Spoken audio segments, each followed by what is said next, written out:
For the very last time in the round of 16, we have one game to go. It's going to be Jaedong versus ForGG in a match that will see one of them go to the playoffs to play this weekend in Krakow at the big venue with the live audience. So we're looking forward to this one, but which player is it going to be? Joining me on the desk to find out, it is In Control, looking curiously because he's interested to know who goes through. We always start the same way. How are you doing? How has this WCS been for you? You know, it's been really good, actually. I've been having a pretty good time hosting. You know, I miss being this side of the desk with you guys. I feel like I'm the one allowing you guys to banter between each other, and I can't quite join in myself, so I'm a little bit lonely.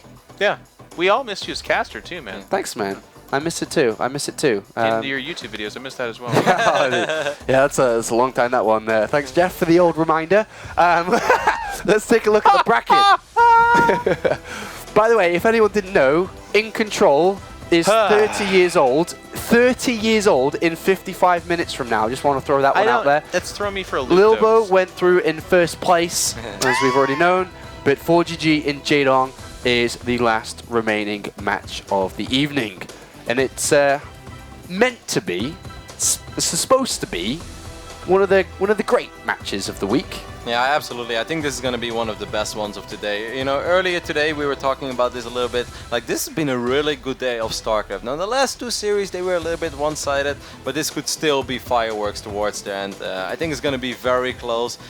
I'm not actually sure who is the big favorite. I think most people are leaning towards Jaedong, but ForGG in TVZ can be a tricky I guy. hope so. To be honest, to bring a little bit of honesty to the analyst desk. You know, a lot of times We've had most of the time of we lie. I mean, they can get a little bit hypey. Oh, every match is so good, I know, but ZvT can sometimes be very snowbally, where like one guy just gains momentum and the other guy just folds immediately.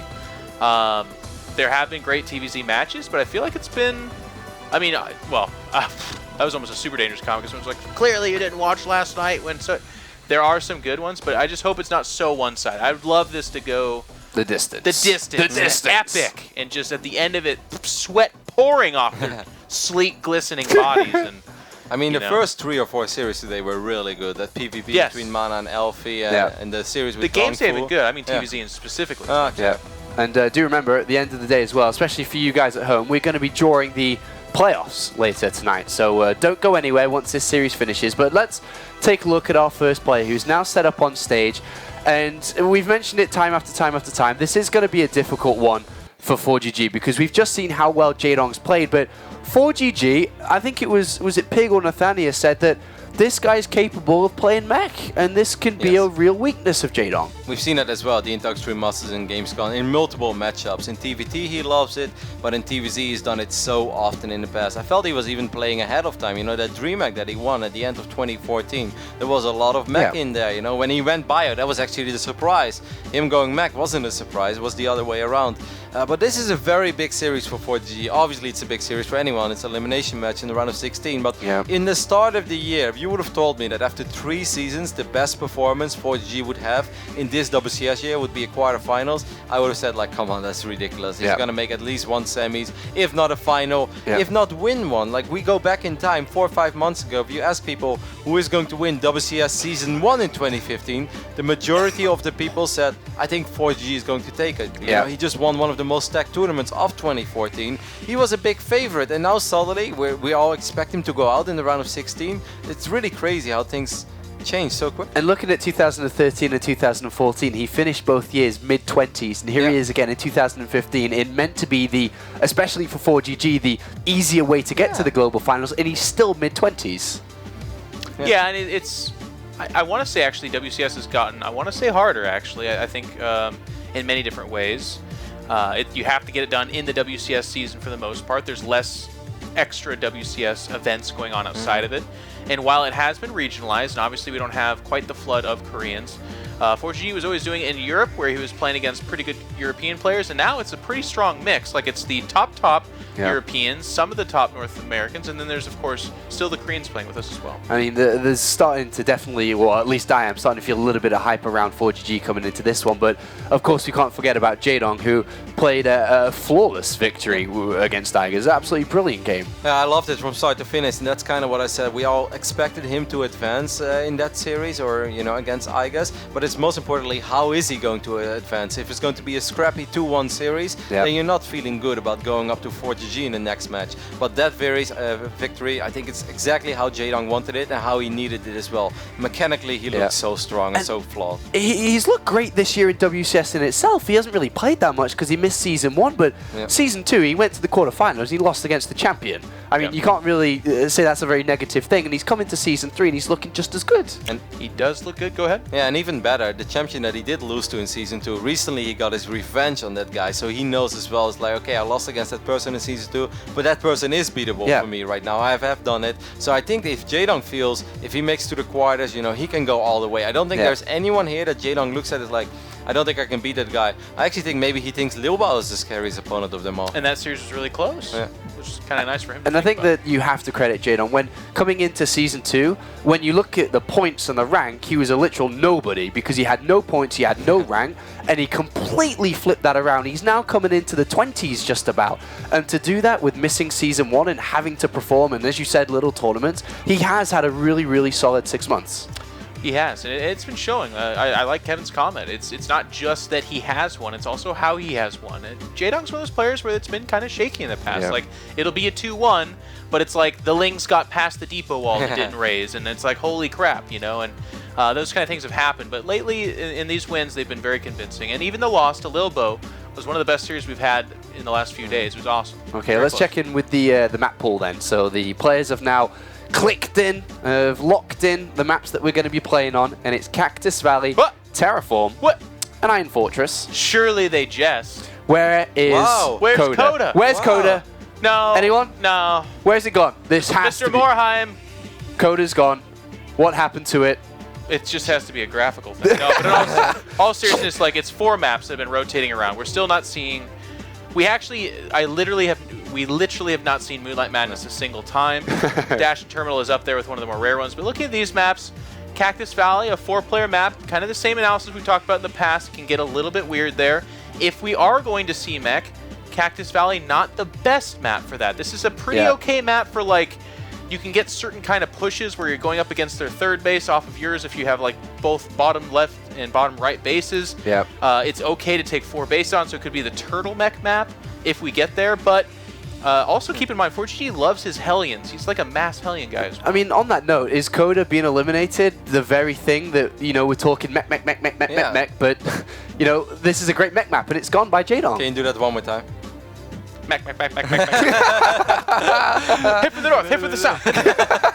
No, I think you're spot on there. And if I look at this map pool, I'm kind of feeling Bio Game 1, maybe Mech on Terraform. There's nothing wrong with Mech on Terraform. And then the last map, Iron Fortress, that's kind of like you can do both. Mech in general is not superb on Iron Fortress. Yeah, but it's not impossible either. But the first map, Cactus Valley, I'm very curious what ForGG is going to bring us. Maybe some crazy Hellion play, maybe some double factory opening, or just a very greedy Bio build where his upgrades are very quick. 1 Reaper into CC, into double eBay, something like that. Because I do think that ForGG looks at it and being like, man, Jaedong looked good so far. I'm gonna have to cut a corner or 2 here and there to make sure I don't fall behind.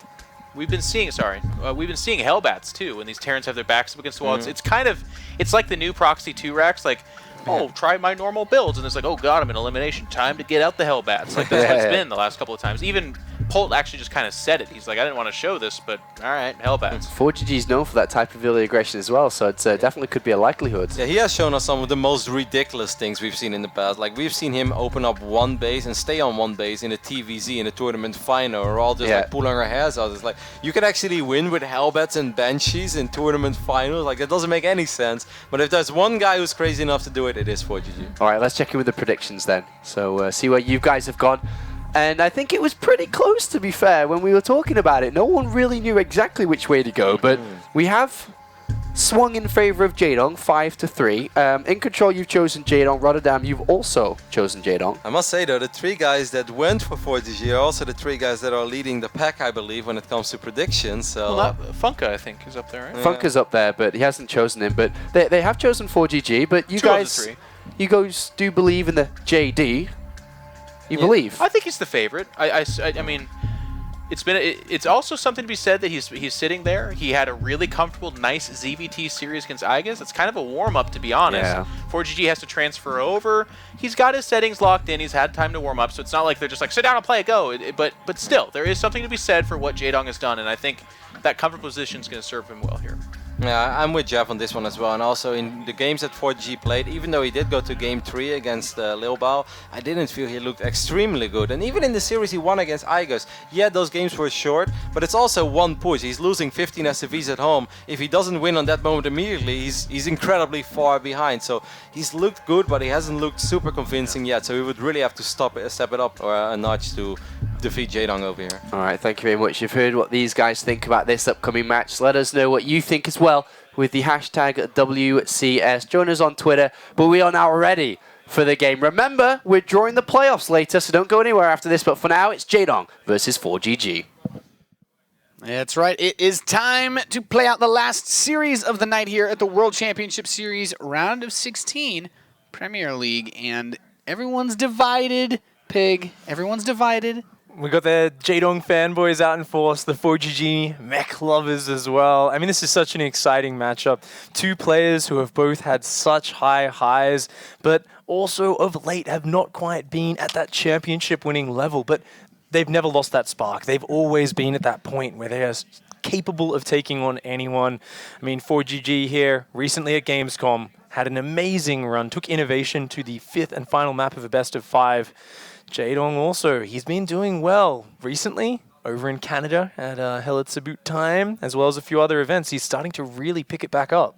Yeah, these are two guys that haven't busted out, the big championships all that much over the course of the last year or so. Most notably, ForGG just had a phenomenal, finish to 2014, but it's 2015. It's been here and there. I think a lot of people thought he was going to be very successful in the new WCS system as one of the few Koreans that remained in it, whereas Jaedong missed out on Season 1, but is still somehow, after missing basically the first third of the year, a contender for BlizzCon.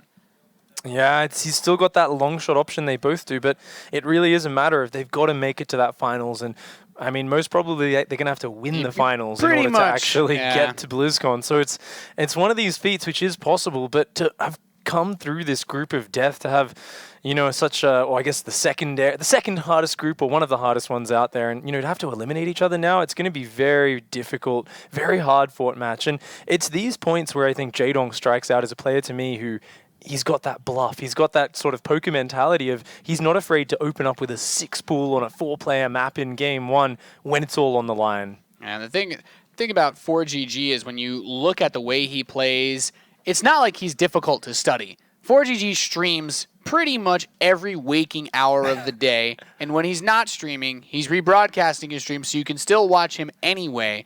And he's very easy to study.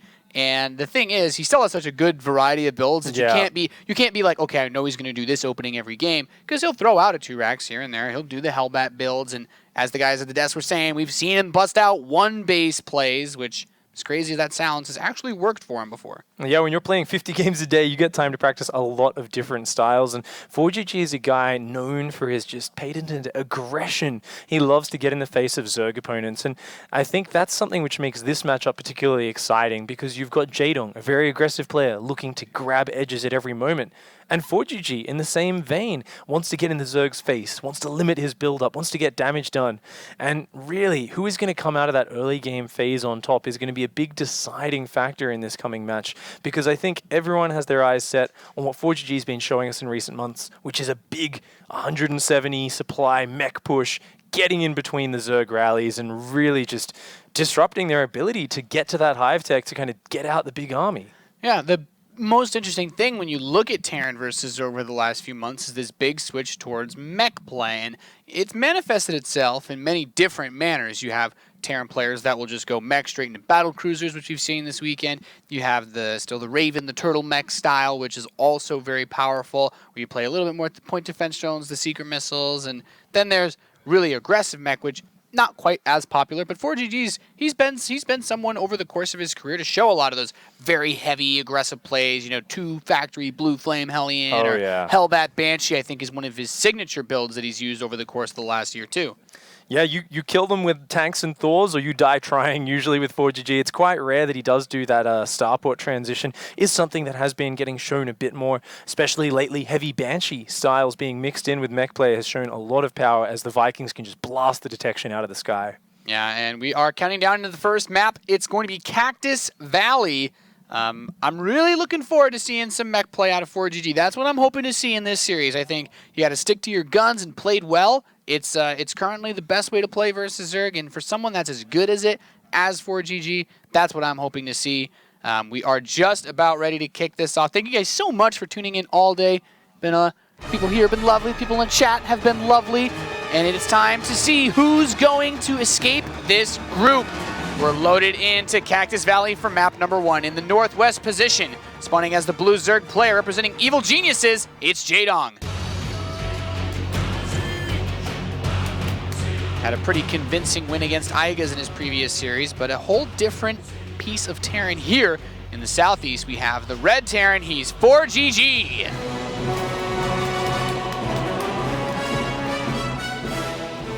Looking intense and focused as always. ForGG, a never-ending competitor, and he will be a little bit sad when he does eventually find out that it is cross spawns on Cactus Valley. That means the rush distance is a lot further, and in this matchup, naturally the Terran player does take a little bit of a more aggressive stance. That does mean his pushes will be slowed down. However, on the flip side, if ForGG is aiming for that mech play, it means any sort of roach aggression from Jaedong, any early busts are going to take a lot longer to get across the map. Yeah, it's the kind of spawns that will force a longer game, and that doesn't mean that we can't see some aggression. It just means it's less likely to be successful. It'll be easier to defend, I guess I should say. As you mentioned, that rush distance really complicates things, particularly for Bio. If Jaedong's creep spread is as good this series as it was against Aigas, it's almost like the rush distance doesn't matter because your units just go so fast when you spread your creep as quickly as Jaedong has. Oh yeah, and on a map this huge, that is so important. There's so many paths. As the Zerg player in cross spawns, you're going to need to push creep in at least 3 different directions to cover your push paths, so it will take a lot of effort. And in Zerg vs Terran, this is such a momentum-based matchup. So as these players clash, what we're really going to be looking for, and I mean, it's these guys' playstyle, it's what they focus on, is getting tempo for themselves, putting their opponent on the back foot, so that they can't pay as much attention to their harassment, to their creep spread. ForGG especially, a guy who loves to get in the Zerg player's face and overwhelm them with that harassment. Yeah, and we already see that, the way he's just going to open up with this Reaper. It is a 4-player map, so you can't really be certain where the other guy is going to be at the start of the game. He didn't move out with an SCV either, so he would be susceptible if he opened with just a single Reaper against a Zergling backstab of some kind, but I think he's got a pretty good choice whether he wants to get the second Reaper or not. I don't personally think that it's too big of a deal, since if an Overlord had come by, he would have most likely spotted it by now. I mean, on a 4-player map like this, those early Zergling plays are a lot less common, so yeah, it looks like he will go for that reactor, and those Marines will be popping out in just about a minute or so's time. They will be able to protect that.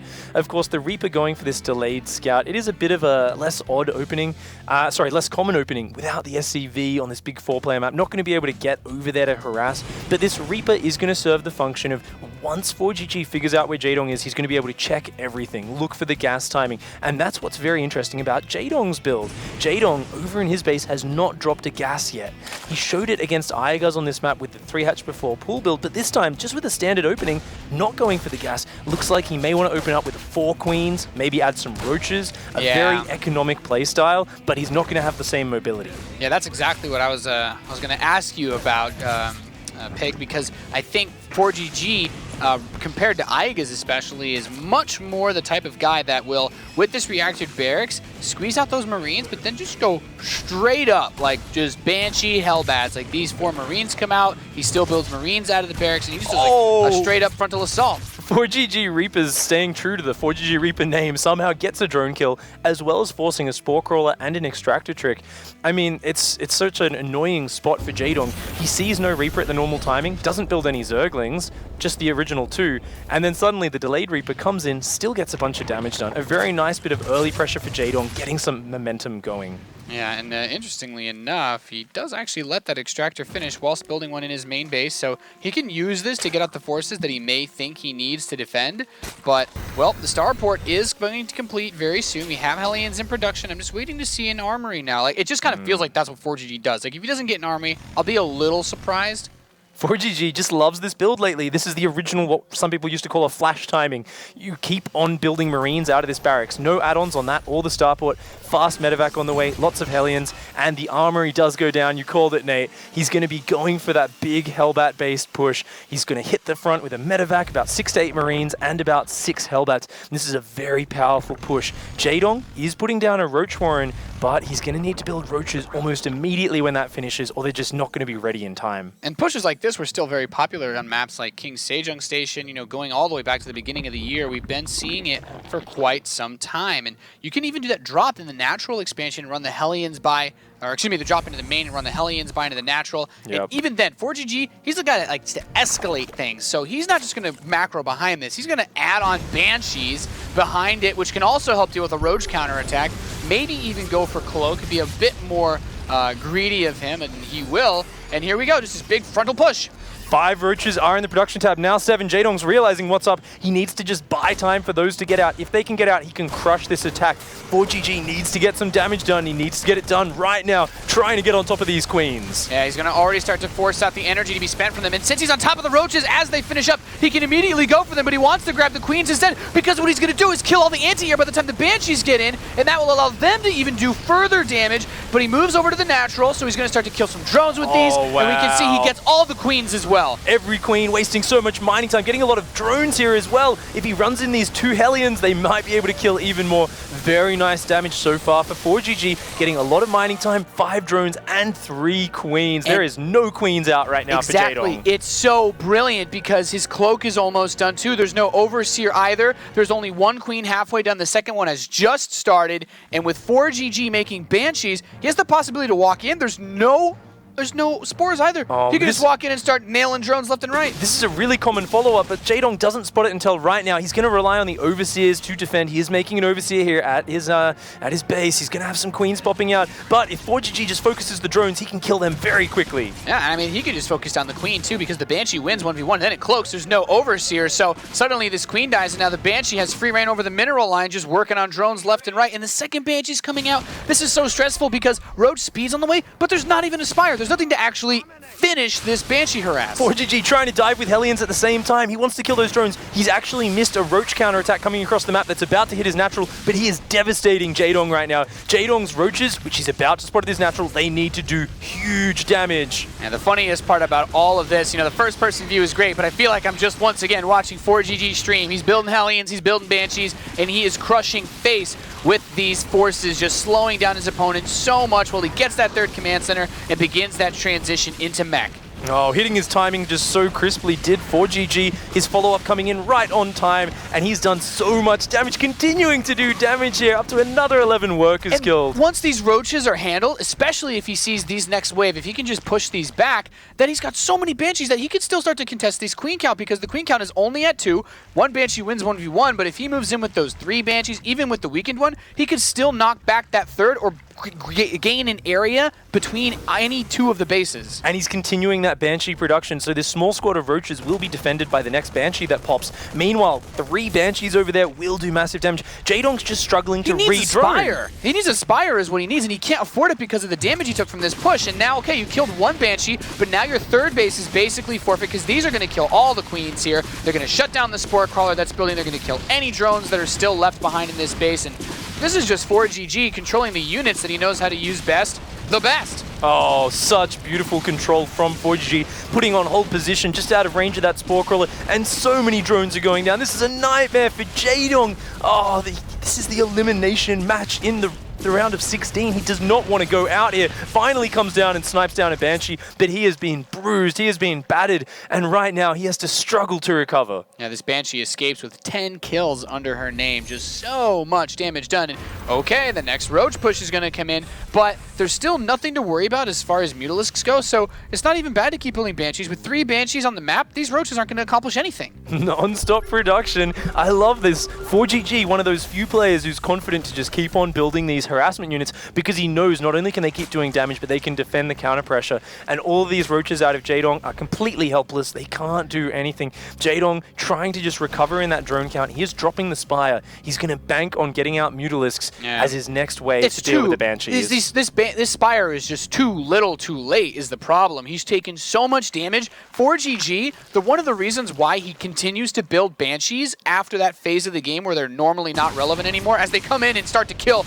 even more Queens, is they usually just don't expect it. You're always prepared for the Spire follow-up with these Thors. Oh, but a nice Roach counterattack here from Jaedong does push in, but 2 Thors pop out just in time. Will they be able to deal with these Roaches? They are starting to mince a few of them up, but the Roach focus fire on those Thors is good. The SCV's trying to hug these Roaches, but great micro from Jaedong to get big damage done there. Yeah, all the drones at the third base are going to be killed, and this is one of those reasons why it can be a little good to go for these Roach pushes, as the Thor not quite the answer, but a Banshee's going to finish up, so ForGG's willing to trade out his SCVs. He just wants to kill all of the drones here, and I think he's going to be able to do that. I think he's going to deal game-winning damage with this Hellion push. His Banshees will eventually clean it up at home, so if he can just cripple Jaedong's economy, this will be a good move for ForGG. ForGG playing gun-ho as always, unafraid. He does not pull home to defend. He will drive home his offense, and we can see those drone kills piling up in that tab. Yes, a lot of SCVs are going down, but those mules are still there. Those mech units are still popping out. Yeah, and the biggest thing is when you're playing mech, you don't really care about minerals anyway. It's all about having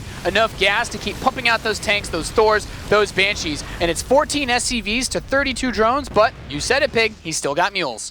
Yeah, I mean, that being said, Jaedong with these follow-up waves, if he can do some good damage, this is going to be fantastic. It may be his saving grace. I mean, he's done something good here. He's got the Spire up at home, so these Banshees won't be able to counterattack on their own. Denying the mining on this third is good now for Jaedong. He's trying to rebuild his drones at home. If he can manage to get up to 55, 60 drones, he may be able to hang on. And ForGG's economy has been severely stunted. Yeah. We cannot undersell that. I mean, the thing ForGG has going for him is this powerful bunch of units. Banshees, Thors, and even a Hellion run by heading across the map. But I don't know if he has that much economy. He's actually lost quite a bit more than it looked like initially in terms of the worker count. It really has slowed him down. But these drone kills, every single worker pickoff, every mineral delayed or prevented from being mined is really crucial right now for ForGG, because even though Jaedong has that Spire, doesn't really have the mineral income to actually build a bunch of Mutalisks just yet.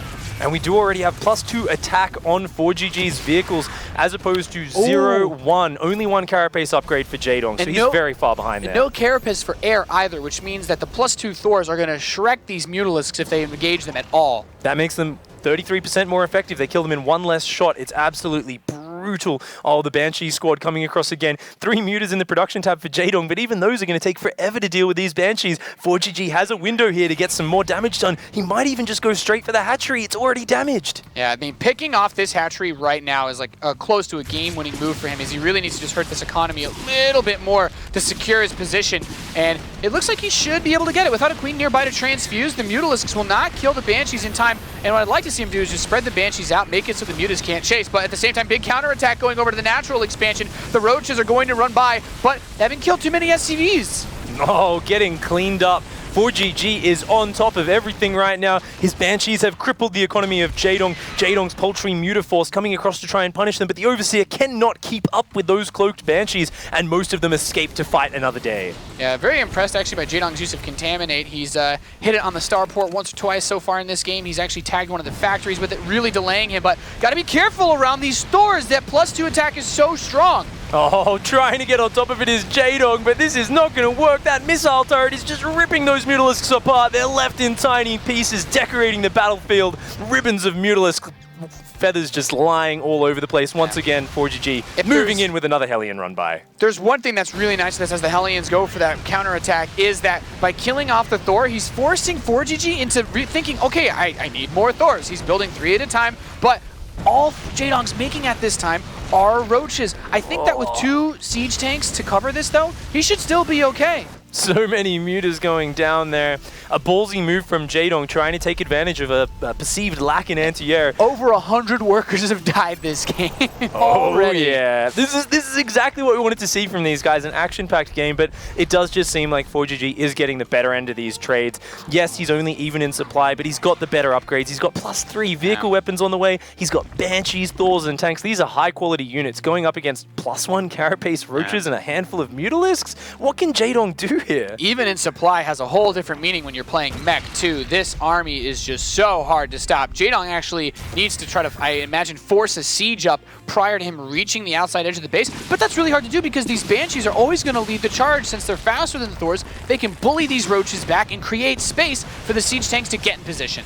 A Spore Crawler and 2 mutas are the lone anti-air here for Jaedong. He needs to find a way to hang on, coming in with the flank of Roaches, but when you've got only as many Roaches as they have tanks, it's a brutal fight. 2 tanks go down from the focus fire, but the Thors just destroy the remaining Roaches. And that Banshee support, the Queens try to run out and help, but it's not going to be enough. 3 Thors for 4GG with all these Hellbats pushing the front. Hydralisks are going to start to pop out, but Thors actually wrecked those too. And in very low numbers of shots, he has another couple of siege tanks that's going to completely zone him out. GG, 4GG takes game number 1. 4GG, so decisive, hitting a crisp, hard timing. Yes, Roaches were the answer, but they just weren't ready in time. Jaedong just being seconds too slow, and as soon as 4GG got that momentum, he ran away with that game. Yeah, he's done this so many times before. You hit him really hard at the start of the game, you go for that big play off the back of the Reaper doing a nice bit of harass, you get those Queen kills with the Hellbat Marine push, and the Zergs thinking to themselves, well, I didn't really lose too many drones to that attack,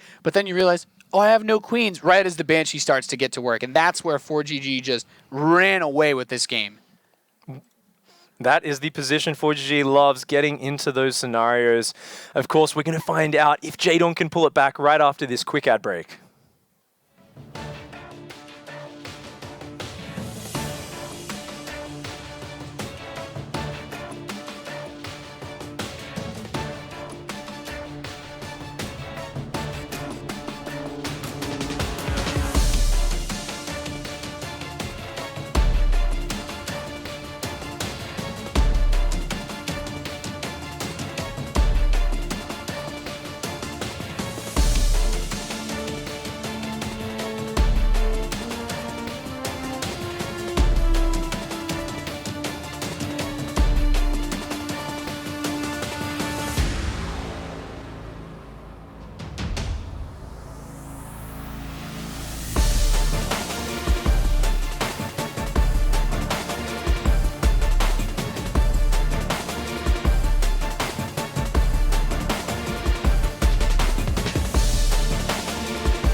Welcome back, ladies and gentlemen, to the World Championship Series Premier League round of 16. This is the decider match for Group D. This is the last best of 3 of the round of 16, Pig. We're about to find out who will be the last player going to the top 8 playoffs, and one of these guys has to go home here.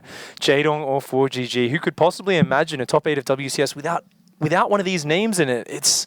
It's such a hard position to be in, and Jaedong especially there has to be feeling the pressure, only one game away from being completely eliminated from WCS. Yeah, there's so much on the line, especially if you're Jaedong, especially if you're ForGG. You want to take this to the next level. You know, there's only one more tournament remaining that gives out WCS points after this before BlizzCon.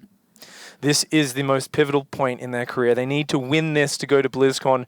ForGG as well, exercising, stretching out his arms there. He's got that tension running through his body as well. He's been here 1,000 times before, but this is even more important than most of those other tournaments. And here, going into Terraform, as we're about to, is where they need to make it happen. Yeah, this is a very important match. Only one of these men can advance on to play in Krakow this weekend. It's time to find out who that man shall be as we're loaded into Terraform. Map number 2 in this best of 3. In the top left position, we have the blue Zerg player. He needs to win the next 2 maps. Can he do it? He's EG Jaedong.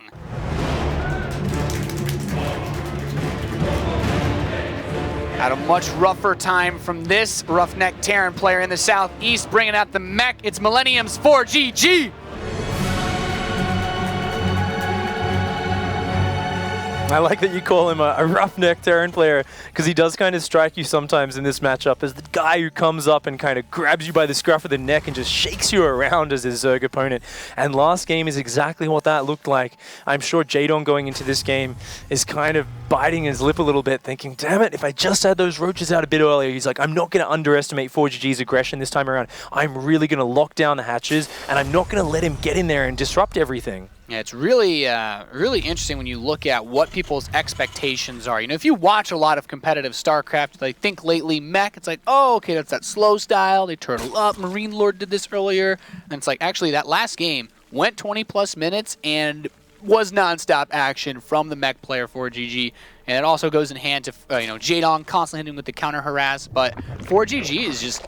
he's not the kind of guy to sit back. He's not the kind of guy that likes to just chill. And if he's going to play mech versus you, he's going to be up in your face the whole time. And that really puts on a lot of pressure if you're the Zerg player in that position. It makes it very hard to respond. We could see, even in last game, Jaedong is anticipating this play. He went for the roaches preemptively, expecting the mech play. But even then, because of ForGG's unexpected aggressive timing hitting so hard, he just wasn't able to stop it, and things got out of control. So no matter how well you're prepared for the style ForGG is going to hit you with, you never know the exact timings that he's going to attack. He's always going to find a way to get under your skin and throw you off your game. Yeah, that's just the mark of a player who's just been around for so long. ForGG plays so much StarCraft, quite honestly, it's like non-stop. Like I was saying, you could tune in almost any day of the week. I guess not this one because he's here playing here, but just constantly playing, constantly laddering, doing such a wide variety of build orders. But if there's one thing that, really rings true with him, it's that Hellion Banshee control. And if you're Jaedong, that's something you really have to be worried of. His Spire was so late, ForGG loves playing just Banshees versus Queens. He'll out-micro you all day. And we can already see the Reaper coming out. ForGG wanting to put on that pressure. He's here, one game away from progressing to that top 8, and he's doing what is tried and true. Jaedong on the other side, going away from that gasless play he played last game, going back to his roots. He's getting a gas. He's going to be going for the Zergling speed very quickly because he does not want to let this game get out of control. If he loses this, he's out. He is gone, and already making a slip-up. His Ling's running out of the base as the Reaper hops in, almost losing a drone. Yeah, needs to be very careful because, uncharacteristically, most Zerg players, at the top level don't lose drones to Reapers. ForGG picked one off on the last map at the very beginning, and even just something like that really sets the tempo. It's like, yes, I am going to perfectly control my forces in your face, and you are going to have to really play on another level if you want to advance past this round. ForGG wants to pile that pressure on here. He wants to throw Jaedong off. Once again, diving in with the Reaper. Other players would feel like it's a suicide, but forcing these buildings out, forcing this expenditure, and really throwing Jaedong around, running into the main base again. This is the ForGG Reaper we always talk about. It just will not give up until it has run you in circles. Jaedong has to keep it together under this pressure and keep it cool, because this Reaper, he's not going home until you force him out. Yeah, I have to say, if there's one thing that, well, as it finally dies, you know, he still got in, did a good amount of scouting, but these Reapers certainly are maximized when it comes to cost effectiveness as far as what you can get out of them. The Hellions are going to start to come out now. We just have Marine production again and that starport. ForGG might even just do the same thing again. If it ain't broke, don't fix it. ForGG doing the exact same opening so far. He may change up the execution, doesn't need to add the armory, could just do a Marine drop in the back of the main, Hellions run by at the front, and all the variety, or he could do the exact same build. And this is such a mind game in this situation. We saw it in the round of 32 with Hitman. Hey, if it's worked one time, if my opponent is in the pressure, he's in that position where one game away from losing, if I do the exact same build, what could be more tilting than destroying him with this? Yeah, if ForGG suspects that Jaedong isn't going to rush out Mutalisks, which, you know, he's going for the Spire at a pretty fast pace. Again, you know, it's not the fastest Spire ever, but he could still comfortably just play versus Roaches or just Zerglings. His Hellion control is among the best, and his Overlord sees the medevac. He drops out to try to snipe it, but he won't be able to kill that Overlord. And that does give away some of ForGG's intentions. We have seen the armory on the way, so it does look like it's going to be another Hellbat one, but ForGG sending his Hellions around the north side, looking like he may want to hide them. Nope, going to meet up with that medevac. He wants to put on the frontal attack, and he wants to do it now. Same exact follow-up too. He's going into the Banshees. He's going into the Cloak. You said it dead on, man. If it's not broke, no need to fix it. And these Queens are going to start to push away the medevac. We have the Hellbats here. There is a Spine to fall back on this time. A much stronger structured defense. No Baneling Nest is ready just yet, but he's put a lot of damage on this medevac. Fantastic focus fire there from Jaedong. Look at this. ForGG checks the third, sees that it's not there, and still decides to commit it to the natural. This is a very ballsy maneuver from ForGG, committing when he's seen that Jaedong's only on 2 bases. Yeah, he wants to get down this Spine Crawler, move forward. The medevac does get picked off. Here come the Banelings. He has to ForGG needs to spread out. He does spread somewhat reasonably, but with this many Zerglings to help follow it up, he will be able to clean this up. He did use every single Baneling, though. ForGG has the option to keep rallying Hellions across with this Banshee and try to make a big push work, but let's compare it to the last map. There's 4 Queens alive. Oh, he's in control of this game, is Jaedong. He shut that down. Those units aren't out. There's no more pressure. And the Lings are even flooding across the map. There is so much threat here for ForGG. His eyes on the map are closed down. All he has is this Banshee. And Jaedong, at the moment of reckoning, shuts down ForGG's attempted repeat of the same attack. Yeah. Jaedong now is in the driver's seat. He can feel that bit of safety, that bit of calm as he gets into momentum. He gets into the comfortable spot that he knows he can win from. And the Overseer's not actually over here just yet, so force out another transfuse, but then shows up Banshee, might get picked off, just barely going to be able to stay alive a little longer. It can outrun the Overseer. The Overseer is slower than that Banshee, so nice control by ForGG, even snagging a drone on the way out. ForGG looking very calm and focused here, but he has not done the damage he wanted to. He is still got to get something going. And ForGG's doing his thing. We saw Marine Lord make this exact same play versus Fast Spire. He dots every single possible eye in this list. You know, he checks every single mark for what his opponent could be up to. He's like, okay, you're going Spire? Well, I can stop building Banshees. He swaps the reactor that he was using to build Hellions on for that starport to build Vikings, and he goes straight into Thors. Mutalisks are not going to give him much of an advantage in this game yet. And the Banshee coming in, scouting around, killing a few drones. That is nice.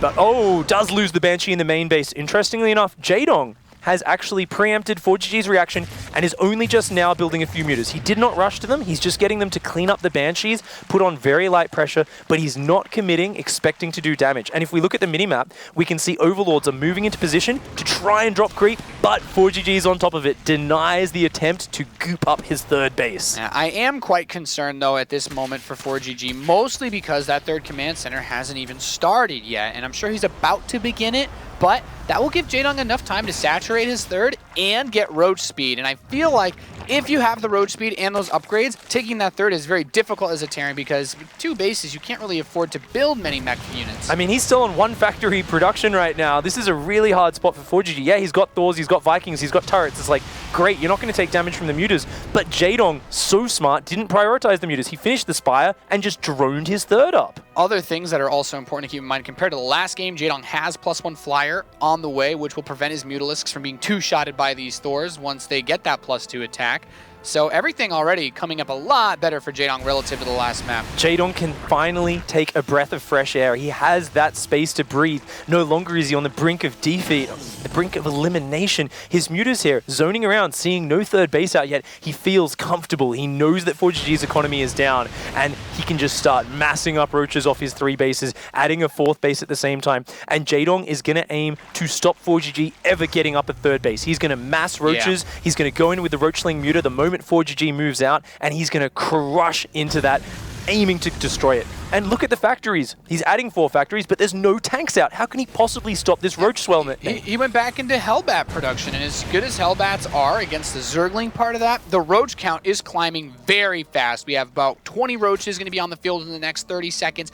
Burrow is even on the way. I'm imagining after Roach speed, he'll go for Burrow move. ForGG needs to be very, very careful the next few minutes because he doesn't have anything right now that can actually handle those Roaches. This is such an impossible situation for ForGG. He somehow needs to hang on in a careful position, but losing even individual Hellions, he cannot afford that. I mean, he's got a couple Thors. He's starting 2 tank production at a time, but even with such a thin natural wall, this is a very difficult position. And Jaedong is dropping a 4th base behind this. Yeah, looks like Jaedong just spreading creep everywhere. He's just getting into that swarm mode. He's so active. You can just see constantly looking all over the map, constantly checking for that 3rd base too. And he sees the gases being taken, so he knows, okay, this is my opportunity. ForGG is going to spread himself out trying to defend this base. If I can get some damage done, I'm going to be in a really nice spot. Oh, the Roaches are coming in. Looks like Jaedong wants to finish here. He wants to catch ForGG's army. He crashes into the 3rd base, but ForGG, realizing the risky spot he's in, has not moved out of his natural just yet. He is locking down on 2 bases, and he's saying, I've just got to somehow build up on this low economy. I've got to defend, and maybe Jaedong will stay on low enough tier tech that I can somehow secure a delayed 3rd and defend my way out of this game. I mean, with this many Roaches right outside of his base, it will be so difficult. The one thing that's nice is he's trimmed the Muta fat enough that the Vikings can actually contest these Mutalisks, which means the Banshees can work on these Roaches. Don't lose your command center, please. That was a potentially very ugly moment there, and I love that the Burrow immediately just tucks a Roach under there, says, yeah, I'm going to delay this even more. This is, for all intents and purposes, Pig, an absurdly late 3rd for the Terran. It really is, but ForGG is being so careful. He's getting his supply up, and keep in mind, Jaedong's hive has only just begun. Jaedong taking a long time to tech up to those units which obliterate this army. He's got units which are decent against the mech army, but if it gets to a big enough size, then ForGG will have a chance against this. But for the moment, Jaedong looking like he just wants to max on Roach Hydra, and he's going to have to find an angle. But with a lot of choke points on this map, it could be very difficult. Look, even that tactical barracks, setting up a miniature wall there, these sort of blocks to slow down any surround is very key. If he was to try to attack move any Zerglings towards the natural, they would go for the barracks first, and that siege tank would be able to spot it in just the nick of time. Most of Jaedong's Roaches, though, are northeast of that 3rd base, and they're going to just poke in and just be annoying. These gases are so important, and they're the most exposed parts of the 3rd on this map. Just going up with the Banshees, ForGG knows he can't afford to be pulled out of position. He's got to keep all of his units centered around that one central location between his natural and 3rd base. Oh, finally putting on a little bit of counter-aggression with these Hellions is ForGG. Gonna come in here, pick up a couple of drones. He's like, there's no drones here to kill. There's something wrong. What are you doing, Jaedong? Importantly, he is buying a bit of time. He's pulling Jaedong's attention away. He's delaying the inevitable assault upon his 3rd base. And he knows Hydras are on the way out too, so he's not doing some weird bounce back between Mutalisks and Roaches either. Oh, this is the point where ForGG's got to be quaking in his boots a little bit. I mean, he went for the same build as Game 1. It has not worked out, and now his back is up against the wall. Jaedong so close to equalizing, but with every tick of supply, every moment that ForGG gets closer to max is a moment where he can withstand this onslaught. However, I mean, look at that in the production tab. That looks pretty scary. It's so nice that he has this many Vikings because it preemptively has it's a preemptive defense against Viper's blinding clouding, and it also allows those Banshees to just get so much work done. This is going to be where things get really tricky because if ForGG is allowed to secure 4 bases, Jaedong is going to have a really hard time killing him. Jaedong's given him so much time. I'm actually feeling a bit worried for Jaedong. Look at this, even a Banshee picking up a bunch of worker kills down here. I mean, 5 workers for a Banshee, it's not massive, but look at Jaedong's worker count. He's only on 61 drones right now. Yeah, he's got 2,000, 3,000 minerals in the bank, but he has no gas. He cannot remax with this army. Okay. He has not rushed up to that 4th base. It is all about this one big attack. And ForGG is actually on 4 bases. Like, Jaedong has to do incredibly well here. He has to break him. It's all about the blinding clouds. Yeah, I'm very concerned. I'm following these Vipers. There's not in position to actually defend against this. Just cancels the planetary. He's going to retreat back over towards the siege tanks, but blinding clouds those very easily, and now ForGG being pushed all the way back towards that natural area. He has not been able to get rid of all the Vipers. His army is very spread out. There aren't a lot of siege tanks. They're all up towards the 3rd base, but oh, look at this funneling around the barracks. This is where the meat grinder happens. The tanks are starting to destroy this Roach Hydra, but a lot of valuable mech units are going down. Jaedong getting some profits, but the Banshees! Oh my god! Oh, the Hellion counterattack too running in. Good burrow from Jaedong. Try to buy some time, but he's losing some of his Hydralisks to those as well. He comes in, he sees, okay, that Ultralisk Cavern is done, but he's trying to get some counterattack work done here. ForGG is actually making a bit of a play. Jaedong, he's 1 game away from being eliminated, and now suddenly from a powerful position, he is down in supply. He's feeling the pressure. Counter. He just gave ForGG too much time and then took huge damage to the counterattack. Jaedong has to feel the sweat on his brow right now, and ForGG looking calm as ever, realizing that he is resurrecting himself from the grave in this game. Yeah, he has exactly. He's really plucked himself out of the ground with this one. The Banshees were so instrumental in helping to push that back, even though he wasn't able to kill all the Vipers. As a Terran, in the aftermath of that fight, the Overseers oftentimes will just fly right through your turrets, and then it's like, actually, my Cloak Banshees are untouchable, killing even more drones now. And Jaedong, oh boy. He cannot afford this, even losing Hydralisks to these Blue Flame Hellions. 7 drones already going down. ForGG is getting another 4th base established and killing so many drones at the same time. Oh man, and that's the thing though. Those Hydralisks are so expensive, but if you're a Terran player, Hellions are dirt cheap. They don't cost any gas. They don't influence your ability to build those powerful units. You know, he's just splashing the pot with these Blue Flame Hellions. Oh, ForGG stabilizing here, getting control of the game. Still, oh, this command center being exposed. Jaedong has to pull it together. He has to get snipes like that, and that's a big one. Picking that up, he feels a little bit of momentum swinging back in his direction. Jaedong here has to stabilize. He has to dig deep right now, and great positioning on these roaches. He's going to shut down this next counterattack. Jaedong is getting back in control of this game. He's got a low economy, but he's still got a big army. His 3-3 has just finished, and he knows this is the moment where he needs to show those champion qualities that he is so famous for. Here's the problem when it comes to Jaedong's position, and this does concern me a little bit. ForGG has 3 Banshees in production. He has 4 starports. He's not in a position where Broodlords can not necessarily catch him off guard, but he has what he needs to respond to them as soon as he knows that they're coming. And this concerns me because he needs to be really careful as these Hellions constantly run around scouting everything that he's doing, and even more drones getting picked off, roasted and toasted at this 4th base. Oh, nice pickups once again. ForGG can trade his Hellions off for drones like this for days, especially because Jaedong doesn't have the bank to absorb these little bits of damage. He's still only at about 60 drones. He's starved for minerals. He's actually got a bigger gas bank than mineral bank right now, and ForGG's army is starting to balance out very nicely. Extra command centers in the production tab, extra vehicle weapons, and he is almost maxed out. ForGG's army is looking so scary, and oh my god, 11 Banshees in the production tab. Yeah, he's trying to come in through and knock down this 4th base. Once again, the Banshees are all going to cloak. The siege tanks are in the back. They're blinding clouded, but the Banshees are still able to fire. He's pushed back the Overseers. He's actually almost killed both of them. There's still last one alive, so the Hydras can do a little bit of work here, but the Banshees still trade cost effectively. At the same time, he somehow manages to get Hellions inside of his base, once again picking off more and more drones, picking off the Queen, and also any possible larva.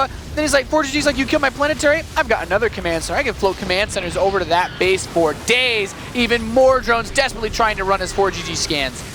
ForGG deflects Jaedong's swipe at the front and behind. He trips him over, dives into his mineral line, and tears away Jaedong's BlizzCon dreams. Jaedong can feel this game slipping away from him right now. And with that run by, he saw the Greater Spire. If he took one peek in that direction, then he'll know. Once these Corruptors pop out, he just needs to stop building Banshees and just go straight into Vikings. Now we have a couple more Vikings on the way. He only needs to build Vikings and Thors from this position to handle Broodlords. And he's got those Vikings in the production tab, building more siege tanks. He may not realize just yet, but it doesn't even matter. I mean, he sees the Corruptors one more time, and he's killing so many drones, starting up 4 Vikings in the production Yeah. tab behind this. Oh man, Jaedong's economy is just in tatters right now. Especially now that he's finally driven under a Corruptor. He knows 100% what's coming. He's just building Vikings, just building Thors. Those are the units that ForGG needs to advance to the round of 8 here at the World Championship Series. Those are the units he needs to eliminate Jaedong from Season 3. Jaedong has the map covered in creep. He sees everything, but ForGG is just too fast for him. He's running circles around him with his Hellions. His defensive force is strong, and yet he's always counterattacking at the same time. ForGG is putting on a masterclass of Mech Terran versus Zerg here. He is looking so powerful in this game. He doesn't even care about the creep spread because he has ripped Jaedong's economy away from him. With 9 Banshees, every single time he strikes against those Roaches or Hydras, he's killing at least 2 or 3. The damage output is so high with those +3 upgrades, and they're even going to help stack into these Vikings against the Broodlords. Once ForGG has sight on these, it'll be so easy for him to take them out. I really feel like Jaedong needs to pull a miracle here to do this. He needs a miracle indeed. I mean, he doesn't have that many drones, so his army is actually very huge, but ForGG still has a big army supply lead. He's got the right composition right now, and this base is looking like a stronghold. Jaedong collecting himself for one final attack, but he can't even focus on it because ForGG is once again running circles around him. Yeah, he's just constantly getting those Hellions into his base, distracting him, forcing him to focus on other areas that aren't this fight. And now, here come the Broodlords. This could be it, the moment of truth as Jaedong tries to push once again this 4th base of ForGG. Can he actually make it happen? The Vikings are coming up. They're going to pick off the first Broodlord, going for number 2, and the Vipers are also exposed. He's going to try to abduct the Vikings, but there's just too many of them. The Banshees coming in, an elite squadron of air units for ForGG, backed up by the Thors and tanks on the ground, is crushing through Jaedong's army. Jaedong's force is looking paltry in comparison to ForGG's huge force. The invisible Banshees raining death and terror upon this Zerg army. Exactly. Those Banshees are just so fast. They are such a great support unit for catching these Hydralisks on the retreat. And now ForGG rolls up with his tanks. And I think this could be it. He's going to roll up to the round of 8 2-pick, pushing the 3rd base of Jaedong.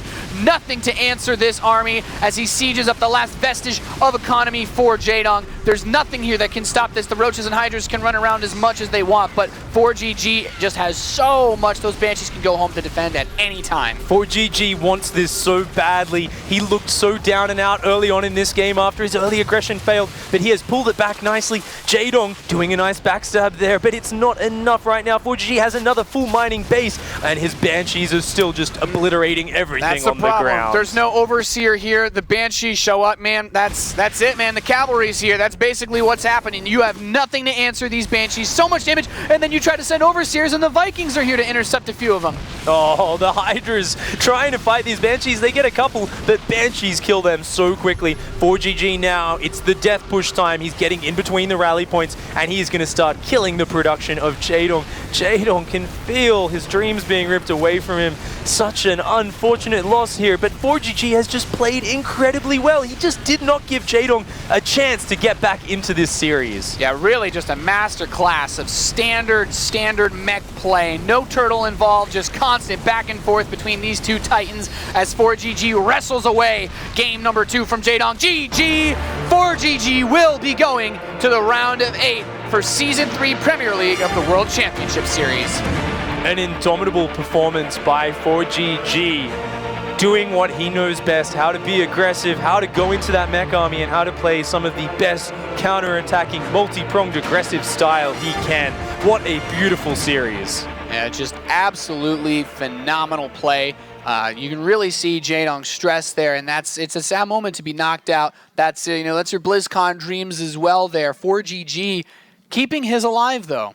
I mean, that's such a hard way to go out there, but ForGG just looked stellar in every aspect. I mean, he was just on top of his game, and you can always see those moments where a player, they're down, they're behind in a game, and he so patiently expanded, and he took one step after another, and if he made a single mistake in that next series of decisions, he was out of the game, but he didn't slip up once. He made every decision perfectly, and Jaedong gave him just an inch of breathing room. ForGG took it, built up, and absolutely crushed that. 2-0. It really seemed like the two key moments in that game. You have ForGG getting that late third command center. You need to Yep. be able to take that third base. And Jaedong tried to punish it with that big push, but the Banshees were just too much for him. They did a really phenomenal job of punishing, an overzealous Jaedong trying to Yeah. end the game a little bit too soon. I'd love to hear ForGG's thoughts. He's over at the desk with Sean and Jeff. Thank you very much, Nathanius. Congratulations, ForGG. You've gone through in second place here. You've made it to the quarterfinals. You've made it to the playoffs. Talk to us a little bit about that series. Jaedong had a great series previously, and he looked fantastic. But you look great just as much as he did. You played a very, very good series. Were you worried about Jaedong at all? Yeah, of course, he's very good player, and I really worry about. But before I come from here, I practice really a lot. So I believe my Zerg skill. And there are multiple Zergs through to the next round as well, so that's good for you. Let's talk a little bit about the bigger picture here. If you are first place in this tournament, you can play at the global finals, you can play at BlizzCon. Do you think about this a lot? Yes. A lot? Yes. Because my rank is 20, like same as always. Yeah. But if I good result season 3, I can make BlizzCon. So yeah, I believe. There's a lot of very difficult opponents. Pult, Hydra, Lilbo.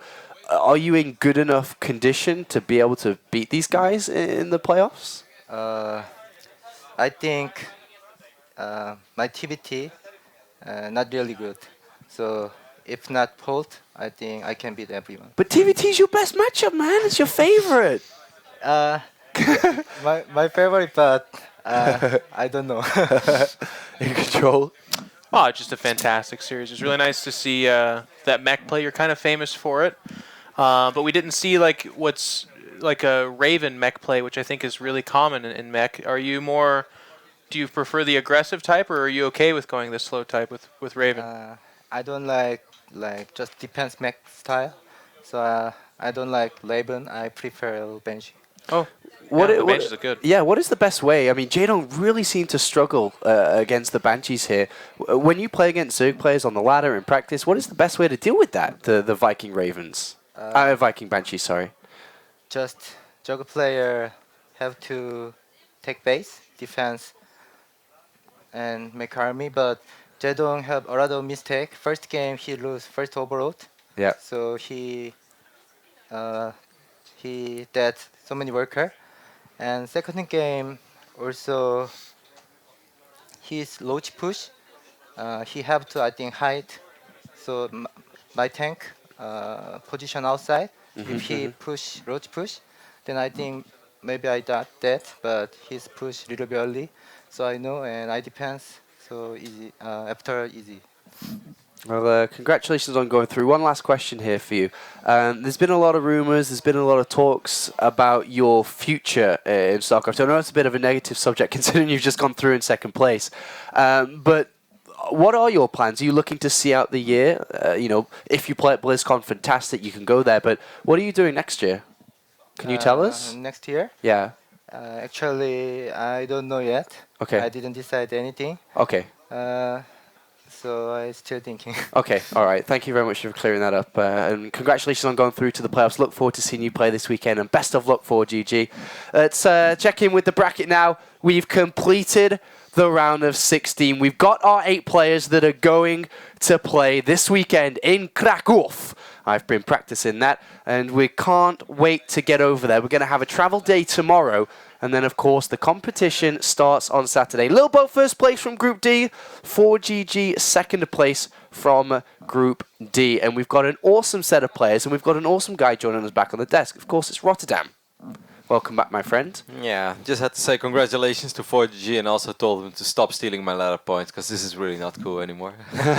He's a fantastic competitor, and he really showed it in that series versus Jaedong. He played his own style, and that's something that we can say about ForGG. And and should have said it and could have said it for years and years and years. He plays his own style, he sticks to it, and he won with it today. That's one thing that really stands out for me. Like, game number 1 was obviously a little bit of a wild game because he killed so many workers, he killed so many queens. The cloak banshee follow-ups to something Jaedong didn't see coming. And then winning with mech, you know, that's one thing. Game number 2, his start wasn't that phenomenal. His first push didn't do that much damage. Yep. Nathan pointed it out. That third base was extremely late. At 16 minutes, that base went down. And if you then still make it work, well, then obviously you really know what you're doing, because going up to 3 bases, the 16-minute mark, like, you know, that's really late, and he still made it work. He just realized, okay, I'm required to play completely different right now, and his supply was still going up, obviously very slow, you know, 150, 160, but he didn't make any silly moves out. He didn't go for regular mech timings because he knew that he was so far delayed, so that was just really smart and really adaptive play by him. And guys, just reminding you real fast now, we are going to go to the play-off drawing, so do keep that in mind and don't tune out yet. That's going to be an excellent little turn of events to see who plays who this weekend.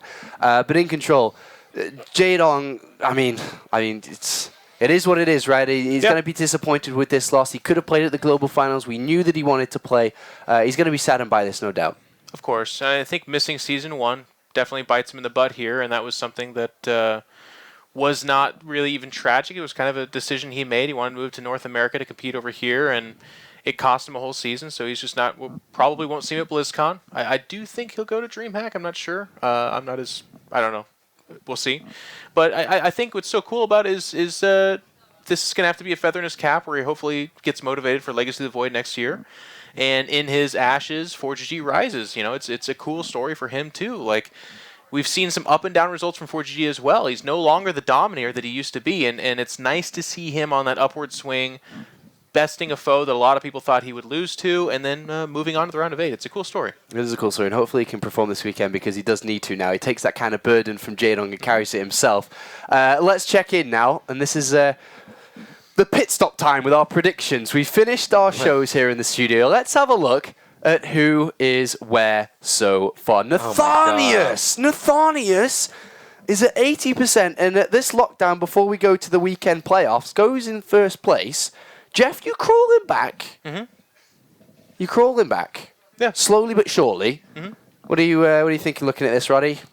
Nathan having 4 out of 5 series in general correct. That's very impressive, man, especially with the upsets that we've had so far. He called ForGG here in the end as well, called Kung Fu earlier.